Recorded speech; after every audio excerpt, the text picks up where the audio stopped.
नमस्कार दोस्तों, आप सभी लोगों का इस चैनल पे स्वागत है। आज हम लोग चक्रवृद्धि ब्याज का अगला पार्ट लेकर आए हैं और आज हम लोग इंस्टॉलमेंट अर्थात किस्त वाले सवालों को पढ़ेंगे।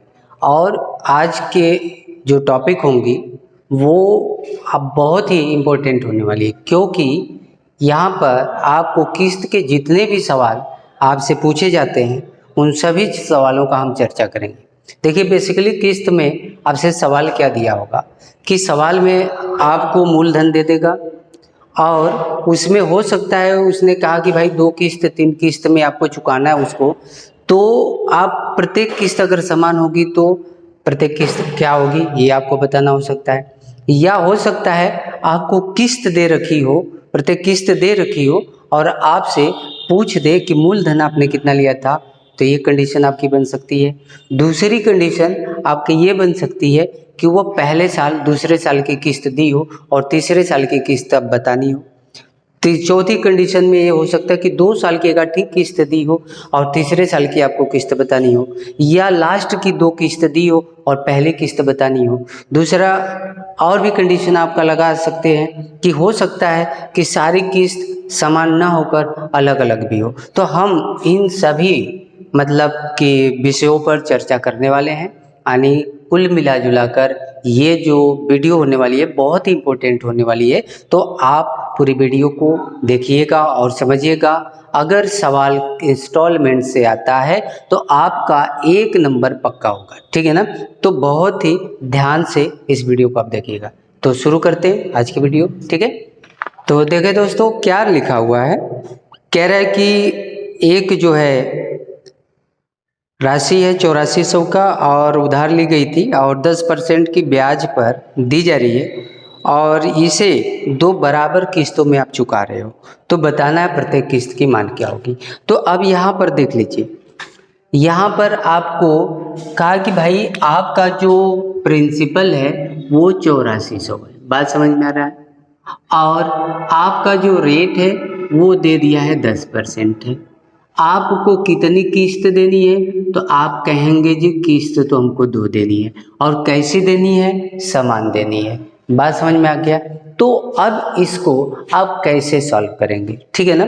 तो यहाँ पर देखिए, आपको मैं पहले फॉर्मूला बता देता हूँ। आप फॉर्मूले से भी लगा सकते हैं इसको, या चाहे आप सीधे सीधे ऑप्शन से भी एलिमिनेट कर सकते हैं, या फिर इसको आप जो है कि एक फंडा तरीका होता है उससे भी आप कर सकते हैं, यानी कि रेशियो मेथड से भी आप कर सकते हैं, ठीक है ना।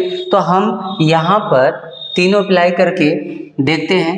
पहला मैं आपको फॉर्मूला बता रहा हूँ कि अगर आपका प्रिंसिपल दिया हो तो आपका पहली किस्त बटे 1 + r/100 लिखते हैं, मतलब कुछ नहीं है तो 1 है तो ऐसे ही रहेगा। 2 किस्त की बात कही जाए तो 1 + r/100 हो जाएगा। अगर 3 किस्त की बात कहें तो x बटे में 1 + r/100 हो जाएगा, एंड सो ऑन। 4 किस्त होगी तो और बढ़ा लेंगे। ये बात आप समझ पा रहे हैं। तो अब देख लीजिए कि इसको हम इसी तरह से बढ़ाकर लिख सकते हैं। अगर आप इसको और भी छोटा करना चाहें तो आप लिख सकते हैं p = x बाहर ले लीजिए, और यहाँ इसको जो सॉल्व करेंगे ना, तो अगर रेशियो में जैसे ये देखो 10% है तो इसको आप 1/10 लिख सकते हैं ना। तो 1/10 ये आपका मूलधन हो जाता है और ये ब्याज हो जाता है। सिंपल कहो कंपाउंड कहो दोनों मतलब ब्याज है सीधे सीधे, ठीक है ना। इंटरेस्ट हम लिख देते हैं कि ये इंटरेस्ट है। तो अब 10 रुपया आपका मूलधन हो गया है, तो ये अमाउंट कितना हुआ, 11 रुपया हुआ। इस बात को आप ध्यान में रखिएगा।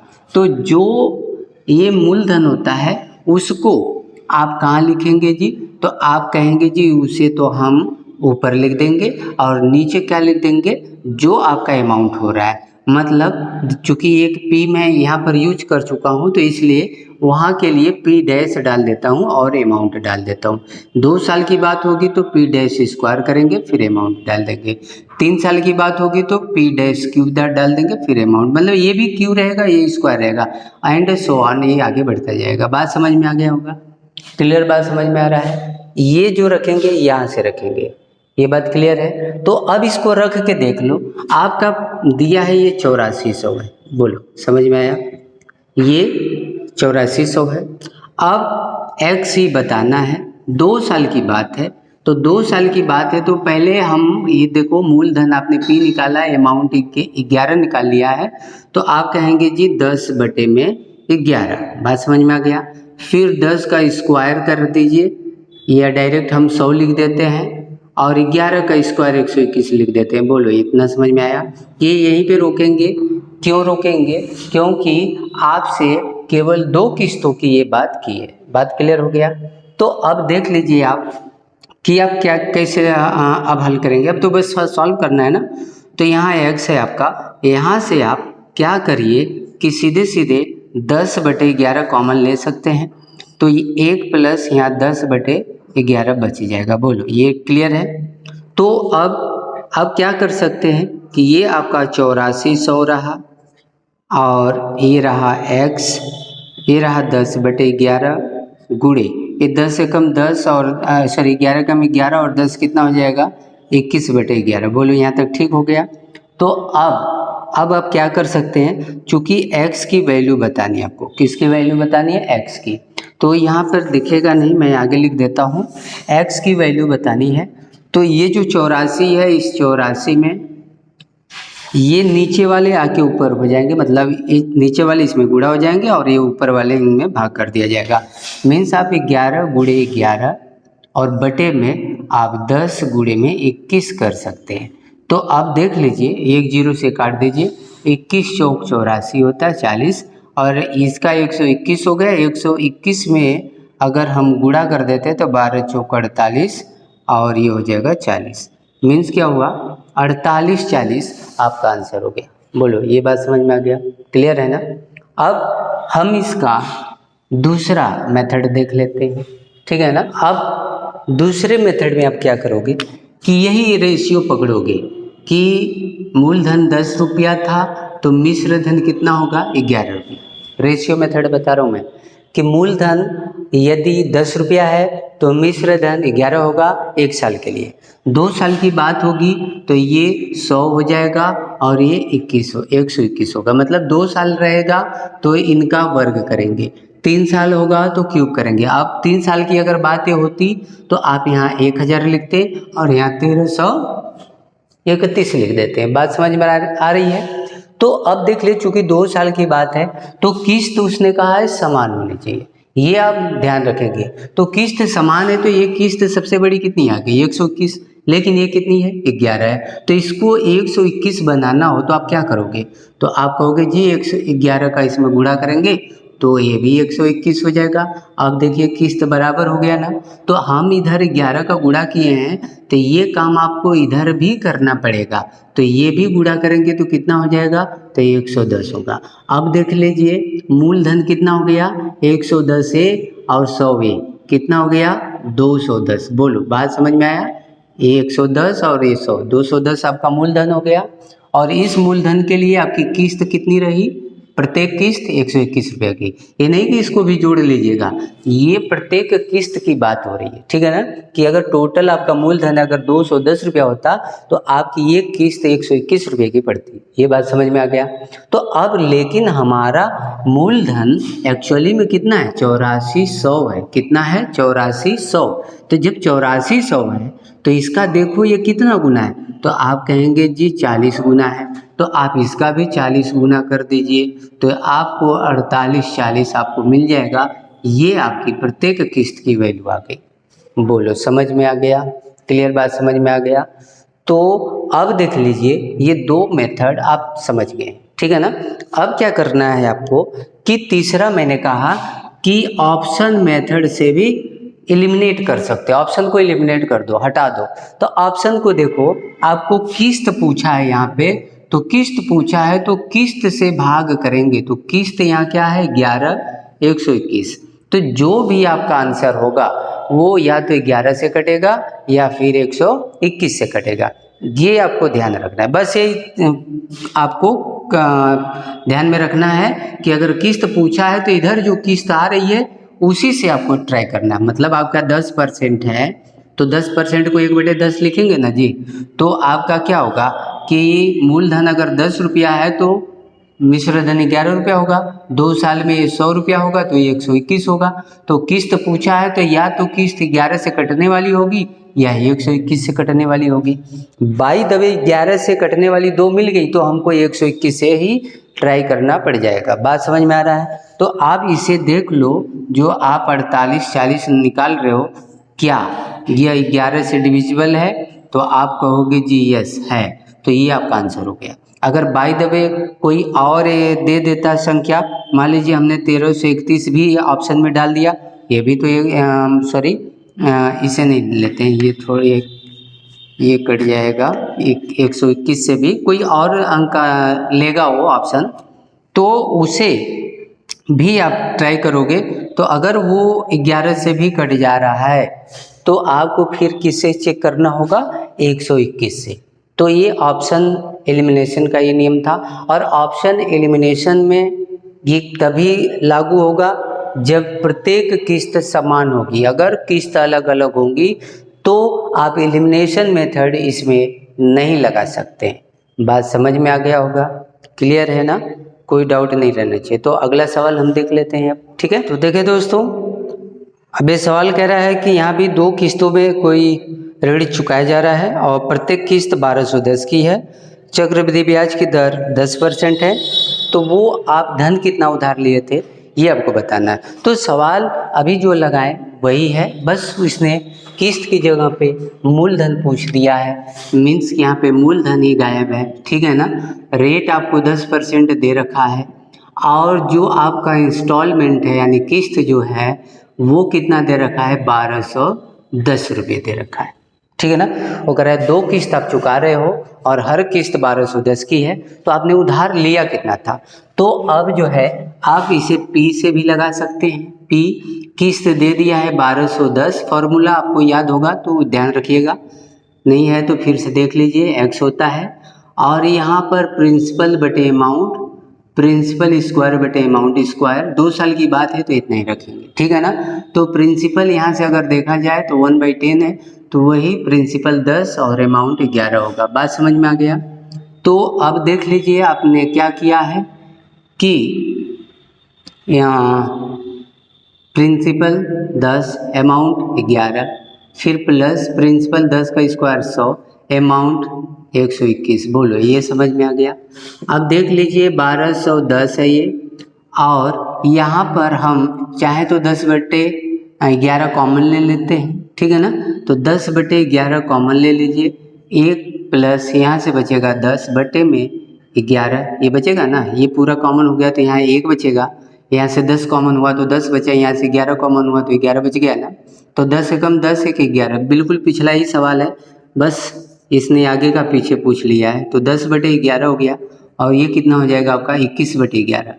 तो अब देख लो 11 11 121 कट गया ना, अब बस गुणा कर लो तो 21 ही है, 2 जीरो और बढ़ा दो, तो आपने 2100 रुपये को उधार लिया था। बोलो ये बात समझ में आ गया? क्लियर है ना? तो ये फार्मूला बेस से भी आप कर सकते हैं। हम रेशियो मेथड से यहाँ पर देखेंगे और ऑप्शन मेथड से भी यहाँ चेक करेंगे। तो वहाँ पर हमको किससे चेक करना होगा? 10 से या 100 से। जो भी आपका ऑप्शन होगा या तो 10 से कटेगा या फिर 100 से।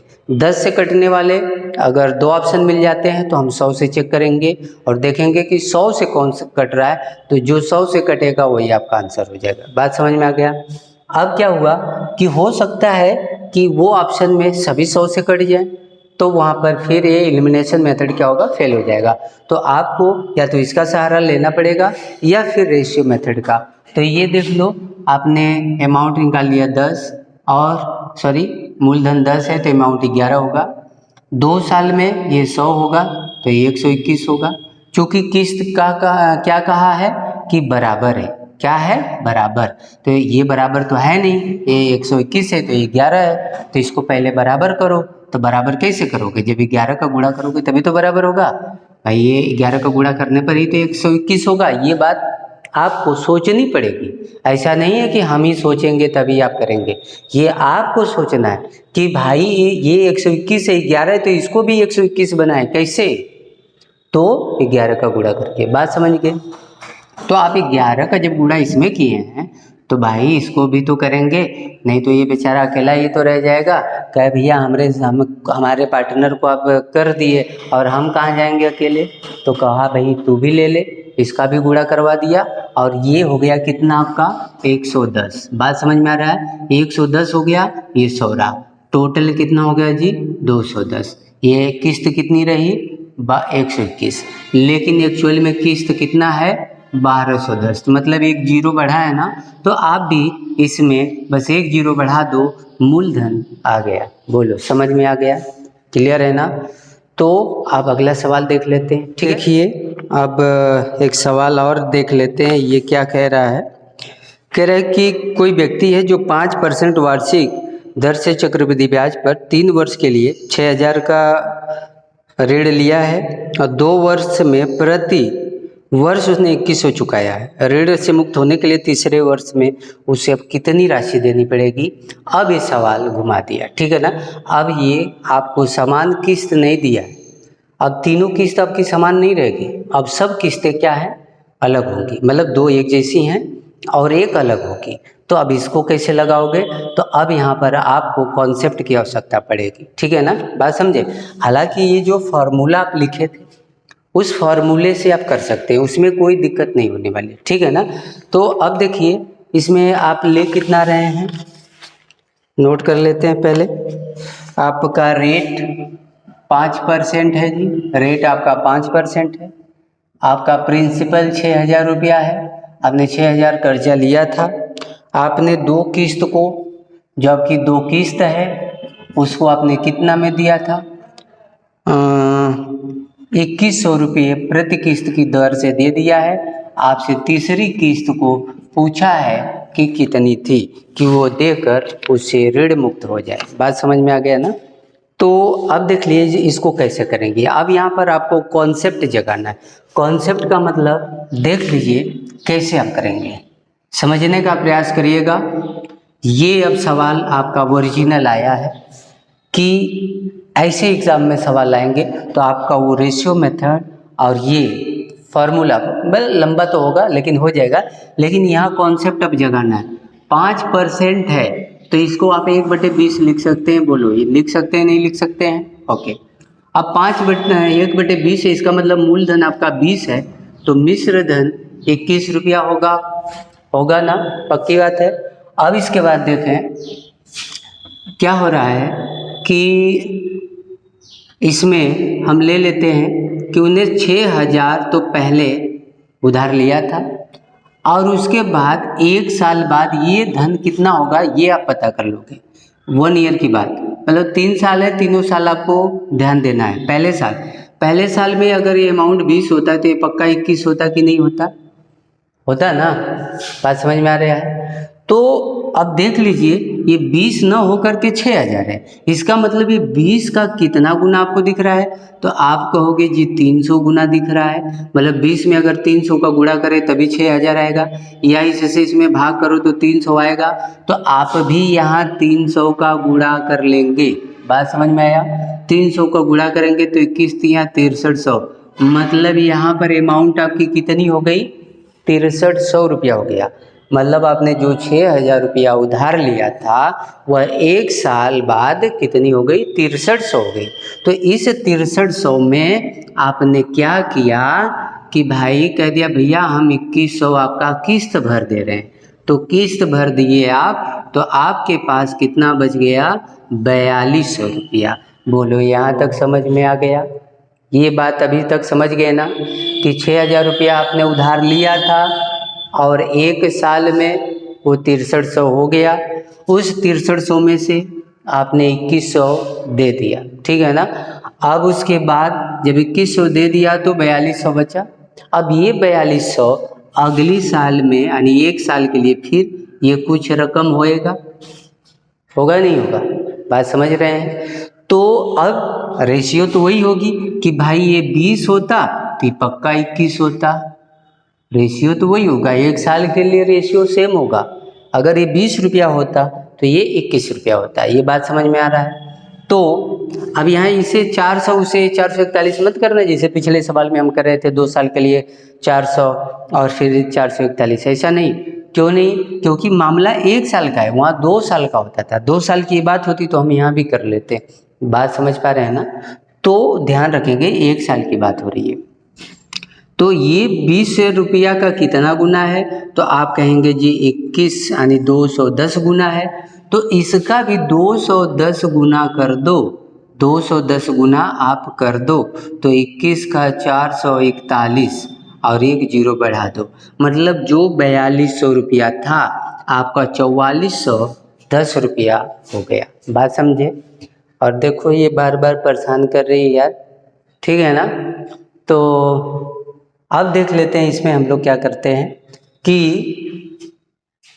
कि ये जो 4200 रुपया था आपका, ये बढ़ के कितना हो गया? 4410 रुपया हो गया। बात समझ में आ गया? अब आपने क्या किया यहाँ पर? आपने ये किया कि भाई अब यहाँ पर भी आपने 2100 रुपये इसका किस्त भर दिया। तो देखें आपने, आपका जो ये 4410 रुपया हुआ था और यहाँ पर आपने 2100 रुपये किस्त भर दिया। तो जब भर दिए हैं बाबू, तो आपका बचा कितना? 2310 रुपया। बोल, बात समझ में आ रहा है? तो 2310 रुपया जब आपने दे दिया है, ठीक है ना? तो ये अब 1 साल के लिए अब ये कितना होगा उसी को तो आप देकर मुक्त हो गए। तो यह भी रेशियो 20 और 21 का ही होगा। बात समझ पा रहे हैं? ये भी क्या होगा? 20 और 21 का होगा। तो अब ये देख लो 20 का ये कितना गुना है? तो 0 से 0 अगर काट देते हो तो 2 एकम 2, 2 एकम 2, 2 पंजे 10, 2 पंजे 10 यानी 115.5 गुना है। तो आप इसका भी 115.5 गुना कर दोगे। बात समझ में आ रहा है? तो 115.5 गुना करोगे तो गुणा कर लो कितना होगा? 1 5 5 हो गया, 5 दूनी 10, 15 11, फिर 2 एकम 2 और एक 3 हो जाएगा, फिर 2 एकम 2 हो जाएगा। तो मतलब 5 5 2 4 और ये 2, तो आपका हो जाएगा कितना? 2425 रुपये 50 पैसा। मीन्स आपको इतना रुपया देकर ऋण मुक्त हो जाना होगा। बोलो, समझ में आ गया? तो जब किस्त ऐसे अलग अलग दी होंगी तो आपको ऐसे ही लगाना पड़ेगा, 1 साल का आपको निकालना पड़ेगा। बात समझ में आ गया होगा? हम और सवाल लेंगे, आपका कॉन्सेप्ट क्लियर हो जाएगा। ठीक है, आगे देख लेते हैं। कह रहा है कि बीरा है जो 5000 उधार लेता है और 10% की दर से हर साल वो 1400 रुपया चुका देने का वादा करता है। तीसरे साल वो कितना देकर ऋण मुक्त होगा? अभी जो आपने सवाल देखा सेम है, बस ये हर साल वो 1400 रुपया दे रहा है, मतलब उसने 5000 रुपये उधार लिए थे किसी से। बात समझे? और रेट यहाँ पे 10% है और हर साल उसने जो इंस्टॉलमेंट की बात की है वो कितना है? वो है आपकी 1400 रुपये। ठीक है ना? तो लास्ट में यानी 2 साल के बाद तीसरी साल वो कितनी रुपया जो है कि देकर मुक्त होगा? अभी जस्ट पीछे वाला सवाल आप पढ़े तो वही है कि देख लो आपने 5000 रुपये उधार लिया, तो इसके रेट से तो 1/10 यानी कि मूलधन 10 होगा तो मिश्र धन 11 होना चाहिए। तो अब देख लो 1 साल के लिए अब ये 10 होता तो ये 11 होता कि नहीं होता? 1 साल की बात हो रही है, तो ये 10 होता तो 11 होता। इसका मतलब इसका ये 500 गुना है कि नहीं है? तो यस है।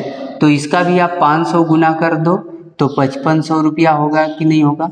तो इसका मतलब ये हो गया कि 5000 जो उसने उधार लिया था वह 1 साल बाद 5500 हो गया। बोलो, ये समझ में आ गया? तो अब ये आ गया, तो यहाँ पर उसने क्या किया, जो 2 साल हुआ यहाँ पर दूसरा साल जब लगा तो यहाँ पर उसने 1400 रुपया भर दिया। तो जब 1400 भर दिया तो उसका पेंडिंग कितना रह गया? 4100। बोलो, समझ में आ गया? अब ये 4100 अगली साल फिर जो है कि ये 10 होता तो 11 होता, उसके हिसाब से ये देखो 410 गुना आपको दिख रहा होगा, है ना? तो इसका भी 410 गुना कर दो तो कितना हो जाएगा? यहाँ पे गुणा कर लीजिए तो 1 5 4 यानी 4510 रुपया हो जाएगा। बोलो समझ में आ गया। तो अब क्या हुआ कि 4100 रुपया 4510 हो गई। तो अब आप क्या करोगे कि उसने यहाँ पर भी क्या किया, 1400 रुपये भर दिया, ठीक है ना। तो अब बचा कितना, तो आप कहोगे जी 3110 रुपया बच गया। बात समझ में आ गया। जब 3110 रुपया बचा तो ये भी अगली साल ये 10 होता तो यहाँ 11 होता। तो वही अब बताना है, ये जो होगा उसी को देकर वो ऋण मुक्त होगा। तो ये 10 का कै गुना है, तो आप कहोगे 311 गुना है। तो इसका भी 311 गुना आप कर दीजिए, 311 गुना, तो 1 हो जाएगा, 2 हो जाएगा, 4 हो जाएगा, 3 हो जाएगा, यानी 3421 रुपया जब वो भर देगा तो ऋण से मुक्त हो जाएगा। बोलो बात समझ में आ गया। तो वह तीसरे साल 3421 रुपया देकर क्लियर कर दिया। ये बात अब समझ में आ गई होगी, कोई दिक्कत नहीं होना चाहिए, ठीक है ना। अब एक और सवाल देख लेते हैं, ठीक है। तो देखिए दोस्तों, अब इसमें कह रहा है कि कोई व्यक्ति है जो 1 लाख रुपये मतलब 10% के ऋण से उधार लेता है और 3 वर्षों में वो ऋण को चुकाता है। यदि ऋण को समाप्त करने के लिए वो दूसरे तीसरे वर्ष में 34,800 और 44,000 देता है तो पहले वर्ष के अंत में कितना दिया था। बहुत ही लाजवाब सवाल है। और देखो आपने कॉन्सेप्ट तो थोड़ा सा सीख लिया है, अब इसी कॉन्सेप्ट को थोड़ा सा आप ब्रॉड कर लीजिए। अब आप पहले शुरू से लास्ट की ओर जा रहे थे, अब हमको लास्ट से शुरू की ओर आना होगा और शुरू से भी लास्ट की ओर जाना होगा। बीच में कहीं पे हमारा संगम होगा और उस संगम पे हम लोग क्या करेंगे, जोड़ घटा लेंगे। बात समझ में आए। कुछ आप आओ कुछ हम आए, दोनों मिलजुल कर कुछ घटा बढ़ा लें। सेम सिस्टम यहाँ पर भी होगा, ठीक है ना। तो देख लीजिए उसने क्या किया है कि 1 लाख रुपये उसने उधार लिया है, कितने पर रेट पे, 10%। 10% का मतलब 1/10, और आप जान गए कि 10 और 11 का रेशियो हो गया। बात समझ में आ गया होगा, यहाँ तक तो कोई दिक्कत नहीं है। तो अब देखिए ये 1 लाख तो था, 1 लाख तो था पहले साल, कुछ हुआ अरे भाई ये 10 होगा तो ये 11 होगा, डेफिनेटली होगा। तो आप देख लो इसका क्या गुना दिख रहा है, तो आप कहोगे जी 10,000 गुना दिख रहा है, मतलब 4 जीरो गुना दिख रहा है, तो इसका भी 4 जीरो लगा दो 11 पे, तो आप 1,10,000 हो गया। बात समझ में आ गया। ये पहले साल 1 लाख जो था वो पहले साल के अंत में 1,10,000 रुपया हो गया।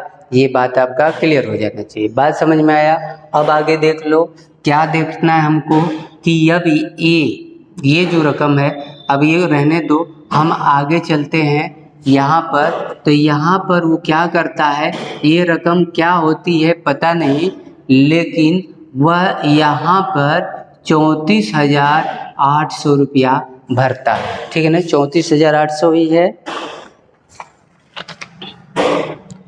जी, 34,800 है। और फिर ये रकम यहाँ पर क्या होती है मालूम नहीं, लेकिन यहाँ पर वह 44,000 टोटल 44,000 वह भर के मतलब ऋण खत्म कर देता है। बोलो बात समझ में आ गया।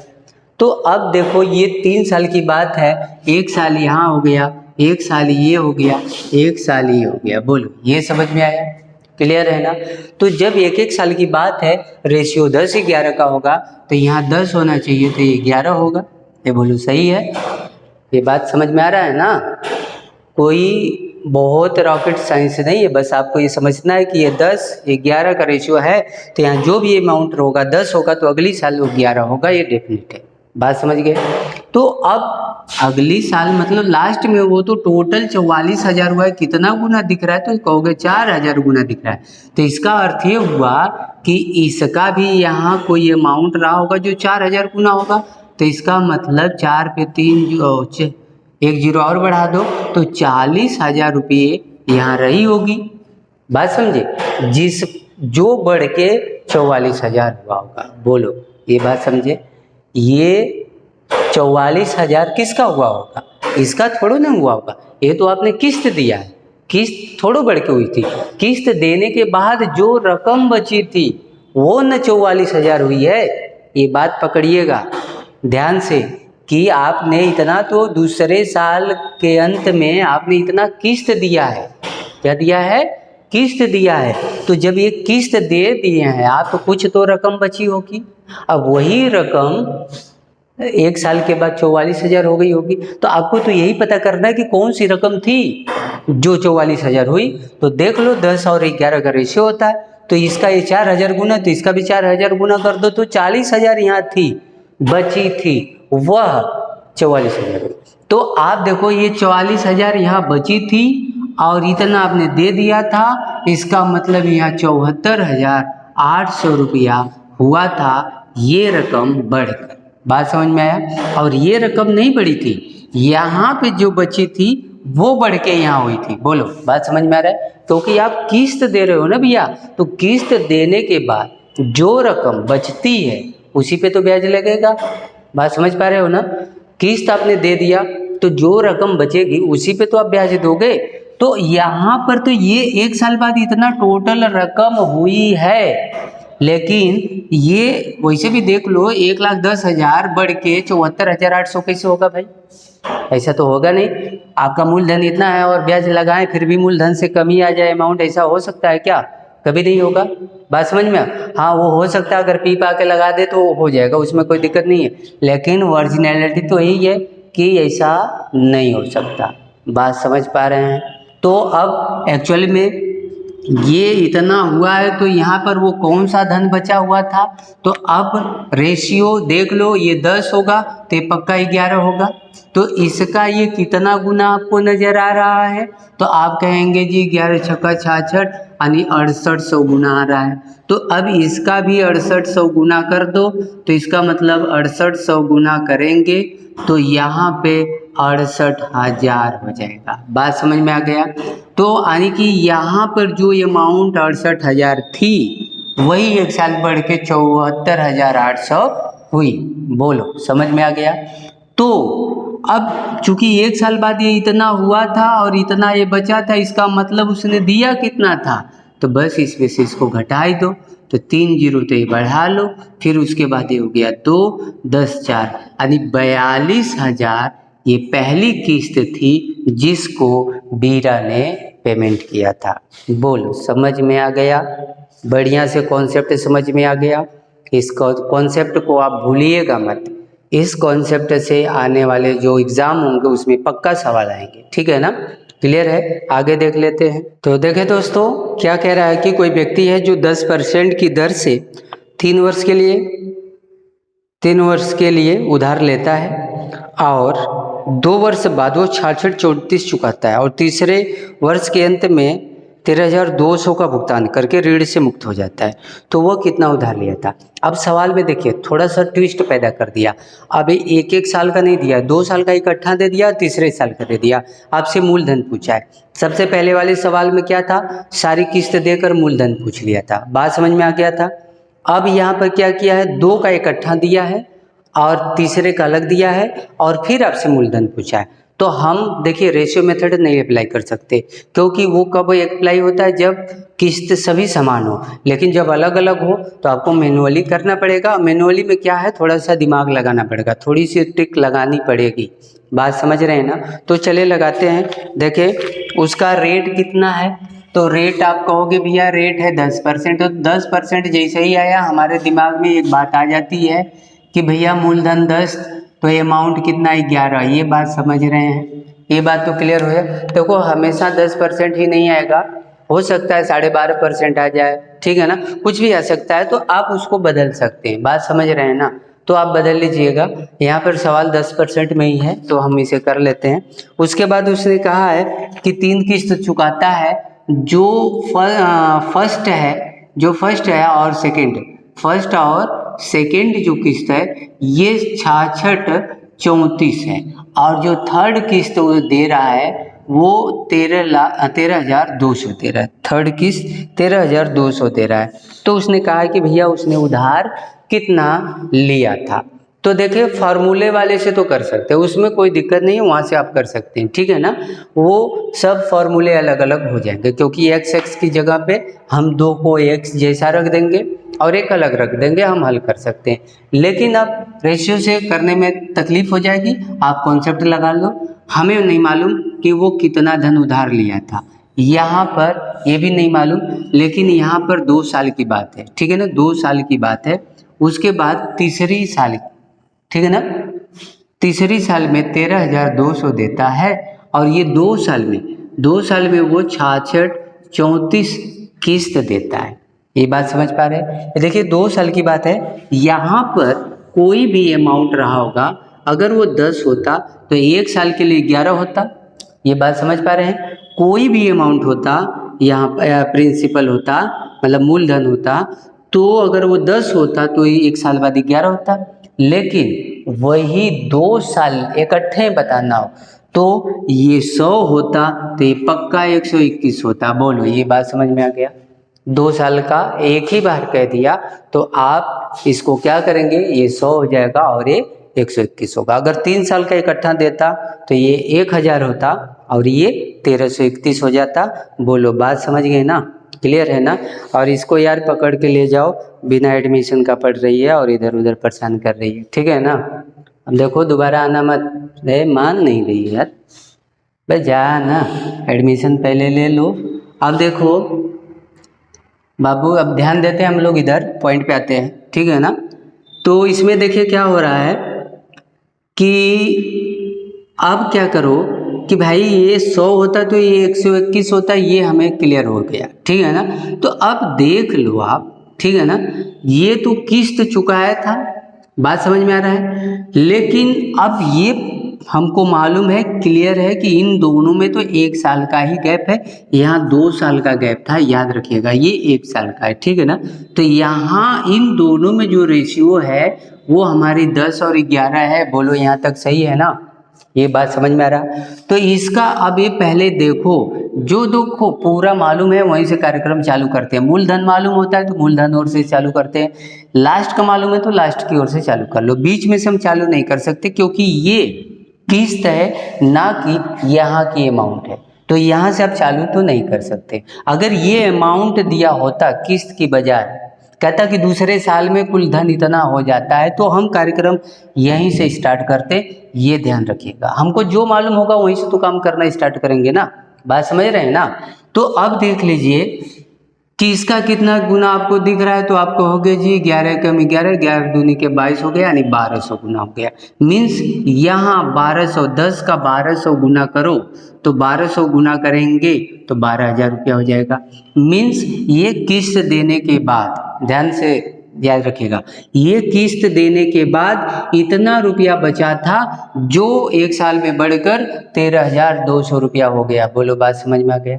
तो अर्थ क्या निकला यहाँ पे कि भाई यहाँ पर ये किस्त भरा और ये अमाउंट बची हुई थी, मतलब दूसरे साल में जो टोटल अमाउंट थी वो इनके योग के बराबर रही होगी। इसका मतलब इन दोनों को अगर आप जोड़ देते हो तो ये कितना हो गया जी, 3 4 6 18। बोलो, बात समझ में आ गया होगा? क्लियर है? इतना बात समझ में आ गया? तो 18,634 रुपये आपका यहाँ 1 साल के बाद अमाउंट हुआ होगा, अरे 2 साल के बाद। तो यहाँ पर अब ये नियम, रेशियो नियम क्या कहता है कि अगर भैया मूलधन 100 रुपया है तो पक्का 121 होगा। तो अब ये 121 होगा तो ये पता है, तो इसका कितना गुना है अब हम इसको पता कर ही लेते हैं, ठीक है ना? तो 11 से देख लेते हैं कितना गुना जा रहा है, 11 से काटो 11 बढ़ जाएगा, और इसको देख लेते हैं 11 कम 11 हो जाएगा, 11 छक्का 66 हो जाएगा, 11 9 99 हो जाएगा, 11 चौक 44। तो 11 कम 11 55, 154 गुना दिख रहा है। आप भी इसका 154 गुना करेंगे तो 15,400 रुपये आपका आंसर हो जाएगा कि वह व्यक्ति ने 15,400 रुपये उधार लिए थे, ठीक है ना? तो उम्मीद करूँगा कि आपको बढ़िया से सेशन समझ में आया होगा और आप इसका अभ्यास करेंगे और भी सवालों को देखेंगे। जब देखिए आप अभ्यास करेंगे तभी आपका, जब इस पे कमांड बनेगा तो आप एग्ज़ाम में 1 नंबर के हकदार बन जाएंगे, ठीक है ना? तो आप अभ्यास ज़रूर करिएगा, और अगर ये वीडियो आपको अच्छी लगी हो, आपको समझ में आया हो, तो इसे लाइक और शेयर ज़रूर कर दीजिएगा। तो आज के लिए हम इतना ही रखते हैं, फिर मिलते हैं अगली वीडियो में कुछ नए नियमों के साथ, कुछ नए सवालों के साथ। तब तक के लिए नमस्कार, धन्यवाद।